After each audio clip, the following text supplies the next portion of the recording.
സാധാരണക്കാരന് ജീവിക്കാൻ 50,000 രൂപ ആവശ്യമായി വരുമ്പോൾ ഒരു നാടക പ്രവർത്തകന് ജീവിക്കാൻ 1,00,000 രൂപ കിട്ടുന്ന ഒരു കാലഘട്ടത്തിൽ നാടകത്തിന് ഭയങ്കര വാല്യൂ ആയിരിക്കും. അത് ഏറെ വൈകാതെ വരും, യാതൊരു സംശയമില്ല. അല്ല, ഇപ്പൊ ഈ കോവിഡ് കാലത്തൊക്കെ നാടക കലാകാരന്മാർ ഒരുപാട് വെല്ലുവിളികളിലൂടെയൊക്കെ കടന്നുപോയ സമയമാണ്. പക്ഷെ അന്നൊന്നും അവരെ സഹായിക്കുകയോ അല്ലെങ്കിൽ അവർക്കൊപ്പം നിൽക്കുകയോ ഗവൺമെന്റോ അല്ലെങ്കിൽ മറ്റുള്ള സംഘടനകളോ ഒക്കെ ഒരു പക്ഷേ കേസന്റെ വരെ അവരുടെ ഒപ്പം ശരിക്കും നിന്നിട്ടില്ല എന്ന് എനിക്ക് തോന്നുന്നു. ഇല്ല അപ്പോ ആ ഒരു അവസ്ഥയില് ഞങ്ങൾ ഇനി മുന്നോട്ട് പോയി കഴിഞ്ഞാൽ ഞങ്ങളുടെ ജീവിതം അത് ഈ പറഞ്ഞ പോലെ ബാധിക്കുമോ എന്നുള്ള ചിന്തയൊക്കെ അവർക്ക് വന്നിട്ടുണ്ടാവാം അല്ലേ?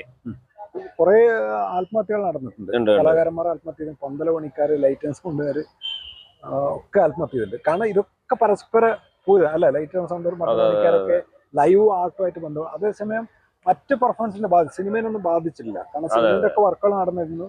ഒരു 2 കൊല്ലം പെൻഡിങ് ആയ വർക്കുകളൊക്കെ ആ സമയത്താണ് കൂടുതൽ നടന്നത്. ലൈവ് ആർട്ടിനെ നന്നായിട്ട് ബാധിച്ചിട്ടുണ്ട്. ഗവൺമെന്റ് വേണ്ട രീതിയിലൊന്നും ആ സമയത്ത് ചെയ്തിട്ടില്ല.